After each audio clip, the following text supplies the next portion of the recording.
ہمارے چینل پہ آپ سب کو خوش آمدید۔ اگر آپ نے ابھی تک ہمارے چینل کو سبسکرائب نہیں کیا تو جلدی سے کر لیجئے اور بیل آئیکن بٹن کو پریس کر دیجئے تاکہ ہماری تمام نئے آنے والی ویڈیوز آپ کو ٹائملی مل سکیں۔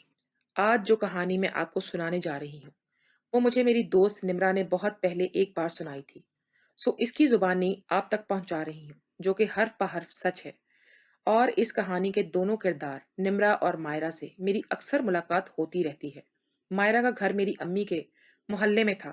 ہم دونوں کا بچپن اسی محلے کی گلیوں میں آنکھ مچولی، اونچ نیچ اور لکا چھپی کھیلتے گزرا تھا۔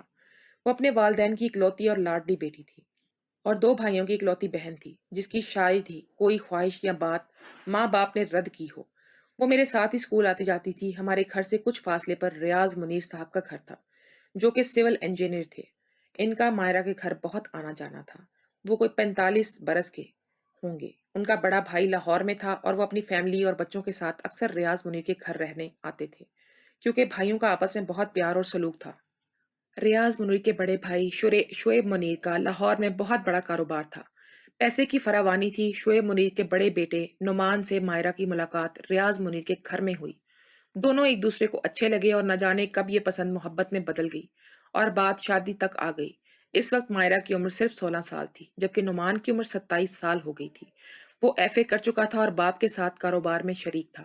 نعمان کے ماں باپ نے بڑے چاؤ سے نعمان کے لیے مائرہ کا رشتہ مانگا تھا اور مائرہ کے والدین کے ہاں کرنے سے پہلے ریاض منیر نے مائرہ کے والدین کو 2-3 دفعہ سمجھایا کہ رشتہ نہ کریں، مگر مائرہ کے والدین نے ریاض منیر کی بات پر کان نہ دھرا اور نعمان کے رشتے کے لیے حامی بھر لی اور پھر تمام تر رسومات کے ساتھ بڑی دھوم دھام سے مائرہ بیاہ کر لاہور چلی گئی۔ شادی کے دنوں تک ہم تقریباً روزانہ ہی ملتے تھے۔ مائرہ تو مانو ان دنوں خوشیوں کے پنڈولے میں جھول رہی تھی کہ جسے چاہا وہ بغیر کسی رکاوٹ کے سب کی رضامندی سے اسے مل گیا۔ شادی کے اگلے دن ولیمہ لاہور میں طے پایا تھا مگر کسی وجہ سے ہم نہ جا سکے۔ مگر جب ولیمے کے بعد مائرہ کچھ دن والدین کے ہاں رہنے آئی تو میری ملاقات ہوئی تھی۔ خوشی اس کے انگ انگ سے پھوٹ رہی تھی۔ وہ کافی دیر بعد میرے ساتھ نعمان اور اس کی دیوانی محبت کی باتیں کر کے خوش ہوتی رہی۔ وہ اپنے شوہر کے ساتھ بہت خوش تھی۔ پھر 2 یا 3 دن کے بعد وہ لوگ لاہور چلے گئے اور اس کے بعد میری اس سے ملاقات نہ ہو پائی کیونکہ ہم نے وہاں سے گھر بدل لیا اور دوسرے علاقے میں نیا گھر بنا کر وہاں شفٹ ہو گئے تھے۔ مجھے مائرہ بہت یاد آتی تھی۔ سوچتی تھی کہ وہ کتنی خوش ہوگی اور پتہ نہیں مجھے یاد بھی کرتی ہے یا نہیں۔ پھر میری بھی شادی ہو گئی اور میں بیاہ کے اپنے میاں کے ساتھ دبئی جا بسی۔ وقت کچھ اور گزرا اور میں 3 بچوں کی ماں بن گئی اور اپنی چھوٹی سی جنت میں مگن ہو گئی۔ میرا جب بھی کبھی اپنے والدین کے پاس پاکستان جانا ہوتا میں سوچتی کہ پرانے محلے جا کر مائرہ کے والدین سے مل کر اس سے رابطہ کروں گی اور وقت ملا تو لاہور جا کر مائرہ سے ملوں گی۔ اسے کہوں گی کہ وہ نعمان کے ساتھ مجھے ملنے آئے۔ اب تک وہ نہ جانے کتنے بچوں کی ماں بن چکی بھی ہوگی اور ان کی محبتوں میں کیا اس طرح ورختگی ہوگی۔ مگر یہ سب صرف سوچ تک ہی محدود رہا کیونکہ پاکستان میں آ کر ہم کچھ ایسے مصروف ہوتے، سسرالی اور میکے کے بھرے پورے خاندان میں بھی کئی رشتوں سے ملاقات بھی نہ ہو پاتی کہ واپسی کا دن آ پہنچتا۔ اس طرح 21 سال گزر گئے اور وطن کی کشش نے واپس کھینچا تو ہم وہاں سے سب کچھ سمیٹ کر پاکستان واپس آ گئے کہ اپنا وطن ہی اپنا ہوتا ہے۔ اس دوران میرے میاں نے یہاں ڈیفنس میں اپنا علیحدہ گھر بھی بنا لیا۔ میرے والدین اس دوران وفات پا چکے تھے اور زہیب کے والدین بھی یکے بعد دیگرے ملک کے عدم سدھار گئے۔ نندے، دیور اور جیٹ سب اپنی اپنی زندگی میں مصروف تھے۔ کبھی غمی خوشی پر ہی سب ملاقات ہو جاتی۔ زندگی کی اس قدر مصروفیت میں بھی مائرہ اور نعمان مجھے اکثر یاد آتے تھے۔ کچھ دن پہلے کچھ گروسری کے لیے لاہور ڈیفنس مارکیٹ گئی۔ سبزی کی دکان پر ڈرائیور کو گاڑی روکنے کا کہا اور خود سبزی لینے گئی تو اچانک اپنے ساتھ کھڑی خاتون پر نظر پڑی۔ وہ بہت شناسا اور خود و خال جانے پہچانے لگ رہے تھے۔ ایک دم دماغ میں جھماکا ہوا تو وہ مائرہ ہی تھی، مگر وہ تو بالکل عام اور سادہ سے سستے اور صاف ستھرے کپڑوں میں چپل میں ملبوس تھی۔ یہ مائرہ کیسے ہو سکتی ہے؟ وہ تو کپڑوں کی شوقین اور بہت ویل ڈریس ہوتی تھی۔ آسائش اور آسودگی کا خمار اس کے ہر عضو سے عیاں ہوا کرتا تھا۔ میں انہی سوچوں میں گم تھی کہ مائرہ سودا لیتے ہوئے اچانک میری طرف مڑی اور غور سے دیکھنے کے بعد چونک گئی اور بولی، تم نمرا ہو نا؟ اور یہ کہہ کر وہ ایک دم سے مجھ سے لپٹ گئی۔ میں بھی بہت خوش ہوئی کہ میری کئی سالوں کی خواہش اس نے کیسے پوری کر دی۔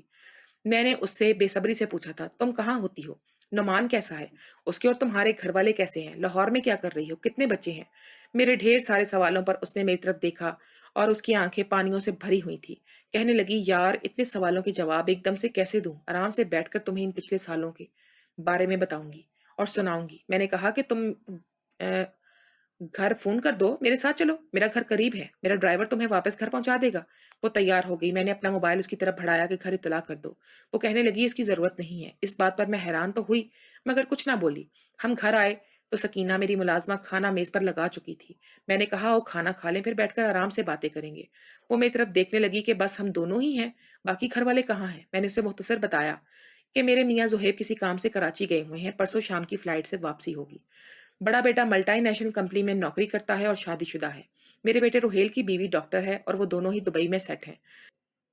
بڑی بیٹی حوریا کی جیٹ کے بیٹے کے ساتھ شادی کر دی اور وہ اپنے میاں کے ساتھ امریکہ میں مقیم ہے، اور دوسری بیٹی نور لندن، اسلام آباد اور میڈیکل کالج میں ڈاکٹری پڑھ رہی ہے اور ہاسٹل میں رہتی ہے۔ زہیب بہت اچھے، محبت کرنے والے، خیال رکھنے والے شوہر ہیں۔ کھانا کھانے کے بعد اس نے یہ چائے جانے کی اجازت مانگی۔ میں نے کہا کہ مجھے تو ابھی تم سے بہت سی اپنی باتیں کرنی ہیں اور تمہاری بھی سننی ہے، جال میں مجھے ملی مگر یہ تم کس حال میں مجھے ملی ہو؟ میں تو کچھ سمجھ ہی نہیں پا رہی۔ تو وہ کہنے لگی کہ میرا تو سب کچھ ختم ہو گیا، میں تمہارے قریب جو آبادی ہے اس میں کرائے کے ایک کمرے میں رہ رہی ہوں۔ شاید اللہ مجھے اس آبادی میں اس لیے لایا کہ تم سے ملاقات ہونی تھی۔ اب مجھے اجازت دو، اس وقت تو تمہیں اتنے سالوں بعد دیکھ کر اتنی حیران ہوں کہ شاید کچھ کہہ نہ پاؤں۔ کل صبح میں انشاءاللہ خود آ جاؤں گی تو پھر تمہیں اپنی بدقسمتی کی داستان سناؤں گی۔ یہ کہہ کر وہ اپنی آنکھیں پونچھتی چلی گئی اور میں اس کے حلیے کی گیلی ہوتی آنکھیں اور گیلے لہجے میں گم رہ گئی کہ آخر ایسا کیا ہوا اس کے ساتھ جو اتنی لاڈلی اور نخرے والی لڑکی کا یہ حال ہے۔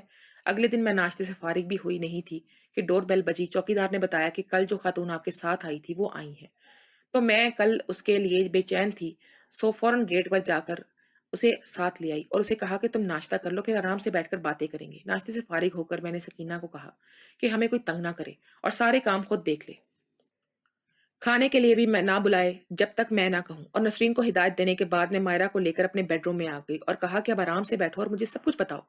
میں بہت بے چین ہوں، اپنے بارے میں تو میں اسے بتا چکی تھی۔ اس نے میری طرف دیکھا، آنکھوں میں آنسو بھر آئے اور اپنا بتانے لگی۔ آگے مائرہ کی زبانی اس کی داستان علمی سنیے۔ میری نعمان سے ملاقات سے لے کر شادی تک سب حالات سے تو تم واقف ہی ہو۔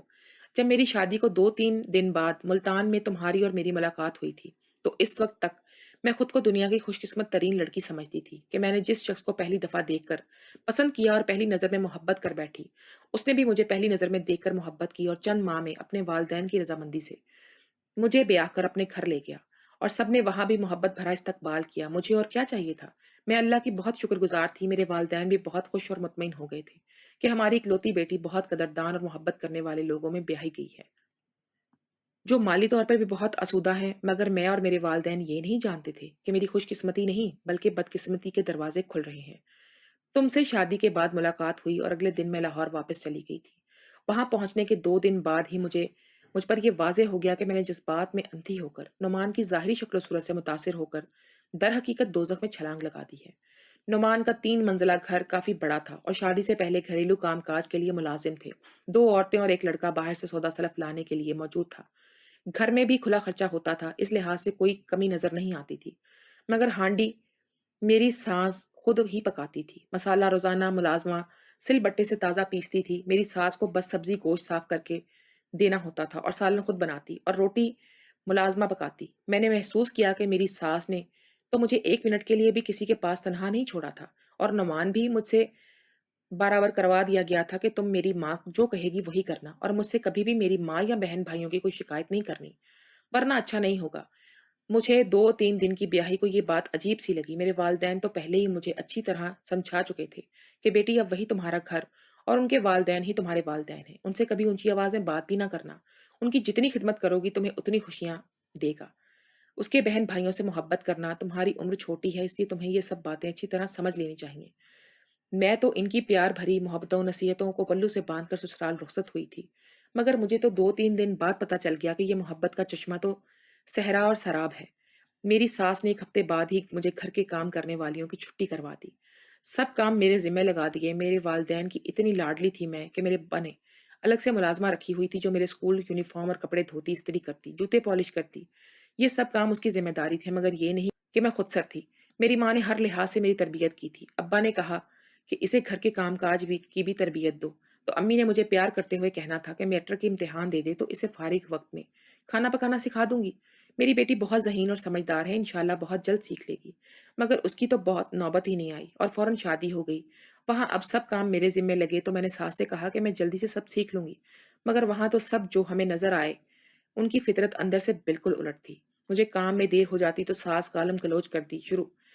نعمان مجھے تھپڑوں اور لاتوں پر رکھ لیتا کیونکہ میں اسے کبھی باپ کا ساتھ مارکیٹ کام کے لیے جاتے نہ دینا، جبکہ اس کے تینوں بھائی باپ کے ساتھ جاتے اور رات کے واپس آتے تھے۔ کیوں؟ کیونکہ ان کی مارکیٹ میں دکانیں تھیں اور کپڑوں کا بہت بڑا کاروبار تھا۔ میرے چچا ان دنوں بینک میں مینیجر تھے اور ان کی پوسٹنگ لاہور میں ہی تھی۔ میرے ابو نے انہیں کہا کہ مجھے اتنی دور اور خاص کر بیٹی کے گھر جلدی جلدی جانا اچھا نہیں لگتا، تم کبھی کبھی کبھار جا کر مائرہ کو ملایا کرو، میکے سے کوئی جائے تو لڑکیوں کو خوشی اور تسلی ہوتی ہے۔ ابا نے نعمان کے چچا ریاض منیر کو بھی کئی بار کہا کہ مائرہ 8 ماہ سے لاہور نہیں آئی۔ میں جب بھی فون کروں آپ کی بھابھی یہی کہتی ہیں کہ نعمان کے ساتھ میری بہن کے گھر پشاور گئی ہوئی ہے، کبھی کہتی ہیں میری نند کے گھر پنڈی گئی ہوئی ہے۔ وہ کہنے لگے بھائی صاحب ابھی تو رشتہ داروں کے ٹور اور دعوت چل رہی ہے، اور پھر میرا اتنا بڑا خاندان ہے، میرے چچا ایک دو دفعہ اچانک بھی آئے تو مجھے ساس کا حکم تھا کہ تم نے اپنے کمرے سے باہر نہیں نکلنا جب تک میں نہ کہوں، اور میرے چچا کو کہتی کہ وہ تو نند کے ساتھ کسی کے گھر گئی ہوئی ہے یا مارکیٹ گئی ہے، یعنی ان سے بھی ملنے نہ دیا جاتا۔ نعمان کا رویہ بھی میرے ساتھ ظالمانہ ہو گیا تھا۔ سارا دن اس کی امی مجھے کاموں میں لگائی رکھتی، 1 منٹ بھی فارغ نہ ہونے دیتی، اور نندے بیٹھی سارا دن بے موت مارتی، کبھی پانی کا گلاس بھی اٹھ کر نہ پیتی۔ میرے سسر اور دیور رات 11 بجے گھر واپس آتے تھے۔ ان کے آنے سے 15 منٹ پہلے میری ساس کا حکم تھا کہ اپنے کمرے میں چلی جایا کرو، جہاں نعمان شراب پی کر پہلے موجود ہوتا۔ پھر جو میری شامت آتی وہ بیان سے باہر، کبھی کہتا آج تم نے میرا جوتا ٹھیک سے پالش نہیں کیا تھا، اسی جوتے سے میری مرمت شروع ہو جاتی۔ اس طرح روز میری کوئی نہ کوئی غلطی پکڑی جاتی اپنے یا گھر والوں کے کام کے حوالے سے، اور ساتھ سگریٹ سے میرے جسم کو جگہ جگہ سے داغنا شروع کرتا۔ میں ان 8 ماہ میں ہڈیوں کا ڈھانچہ بن گئی، کھانے کے لیے ان کے دسترخوان نعمتوں سے سجے ہوتے اور میرے لیے الگ سے صرف دال اور روٹی ہوتی۔ ایک دن یہ سب ماں بیٹیاں کسی شادی میں گئے تو ایک ہمسائی نے آ کر ڈور بیل بجائی۔ میں نے اسے اپنی ساس کی حکم عدولی کرتے ہوئے دروازہ کھول دیا۔ میری خوش قسمتی کہ اس وقت نعمان بھی اپنی شراب کا انتظام کرنے گیا تھا اور مجھے پتا تھا وہ 2 گھنٹے سے پہلے نہیں آئے گا۔ وہ ایک عمر رسیدہ پڑھی لکھی خاتون تھی جو مجھے پہلی ہی نظر میں اچھی لگی۔ مجھے دیکھتے ہی کہنے لگی کہ تم نعمان کی بیوی ہو، میں بالکل ساتھ والے گھر میں رہتی ہوں۔ نعمان تو نفسیاتی مریض ہے، تمہارے ماں باپ نے بغیر چھان بین کے تمہیں ان آوارہ نندوں اور نفسیاتی مریض کے ساتھ کہاں پھنسا دیا؟ مجھے صرف اپنے والدین کا ایڈریس لکھ دو، میں انہیں اطلاع کر دوں گی کہ تمہیں اس جہنم سے نکال کر لے جائیں۔ میں کئی دن اسی طاق میں تھی کہ کسی وقت مجھے موقع ملے، تم اکیلی ہو تو میں تمہاری مدد کروں۔ میں 10 منٹ کے بعد آؤں گی، مجھے ایڈریس لکھ کر دینا۔ اس وقت تو موبائل کا تصور بھی نہیں تھا، مگر ملتان میں بھی ہمارے گھر میں فون لگا تھا۔ میں نے اپنے والد کا نام، فون اور نمبر لکھ کر اسے دیا اور دروازہ بند کر کے کپڑے استری کرنے میں مصروف ہو گئی۔ میری ساس کا آرڈر تھا کہ ہماری واپسی تک سارے کپڑے استری ہوں۔ وہ سب واپس آئیں تو پھر نعمان کی ہی وہی رات بھری روٹیاں شروع ہو گئیں۔ میں اپنے والدین کو دکھ نہیں دینا چاہتی تھی، مگر اب میری ہمت، خون، صحت سب کچھ ان چند ماہ نے ہی کھا لیا تھا۔ اگلے دن رات 12 بجے گھنٹی بجی، میرے سسر نے دروازہ کھولا تو میرے ابو کھڑے تھے۔ میں اوپر کمرے میں تھی۔ میرے ابو نے بغیر کسی بات کو ظاہر کیے میرے سسر سے کہا کہ میں اپنی بیٹی کو اتنا اداس تھا اور بے چین تھا کہ میں بغیر اطلاع کیے ہی چل پڑا۔ ساس کہنے لگی آپ کھانا کھائیں، آرام کریں، وہ دونوں تو سو رہے ہیں، صبح ملاقات ہوگی، جبکہ میں سب کچھ سن رہی تھی۔ میرے ابو نے کہا کہ نہیں، مجھ سے صبر نہیں ہوگا، آپ کی والدہ کی طبیعت اس کی خراب ہے، اسے یاد کر رہی ہیں، مجھے صبح واپس جانا ہے اور اسے لے کر جانا ہے۔ ساس کترانے لگی، مگر میرے سسر نے اوپر آ کر کمرے کا دروازہ بجایا اور مجھے نیچے آنے کو کہا۔ میرے ابو نے میری حالت دیکھ کر رونا شروع کر دیا۔ جب انہوں نے مجھے گلے لگایا تو ان کا جسم کانپ رہا تھا۔ پول کھل جانے پر میری ساس بھی نڈر ہو گئی اور ڈھٹائی سے کہنے لگی کہ ہم نے اسے نہیں بھیجنا۔ ابو نے کہا کہ تم نے اسے کیا لاوارث سمجھا تھا؟ یہ جو میرے ساتھ جائے گی، میں سب انتظام کر کے آیا ہوں، تم بھیجتے ہو یا نہیں، پولیس کے ساتھ خود چھوڑ آئے گی۔ یہ سن کر میری ساس دہک گئی اور راضی ہو گئی۔ میرے ابو نے اس حالت میں مجھے ساتھ لیا اور اپنے سے گھر سے نکل آئے۔ رات ہم ماں بیٹی نے ہوٹل میں کمرہ لے کر گزاری اور صبح ملتان کا سفر شروع کیا۔ تو سپہر کو گھر پہنچے۔ میری ماں میری حالت دیکھ کر بے ہوش ہو کر گر پڑی۔ 2 دن میں بالکل چارپائی پر نیم افسردگی میں رہی۔ ذرا حواس درست ہوئے تو ابو مجھے اپنی فیملی ڈاکٹر کے پاس لے کر گئے، کیونکہ میں وہاں سے آ کر حواس باختہ اور نیم پاگل حالت میں تھی۔ تمام چیک اپ کے بعد ڈاکٹر نے کہا کہ شدید ڈپریشن، خون کی کمی کا شکار ہے، اسے خوش رکھیں، اور اچھی خوراک کی تجویز دی، طاقتی دوائیاں دیں اور تمام مکمل آرام کرنے کا کہا۔ پھر ابو نے سب سے پہلے میری صحت پر توجہ دی اور پھر نعمان سے طلاق کا مطالبہ کیا۔ جس طرح اسے جان چھڑوائی یہ ایک الگ کہانی ہے۔ بہرحال پورا سال دوائی، خوراک اور مکمل آرام کرنے کے بعد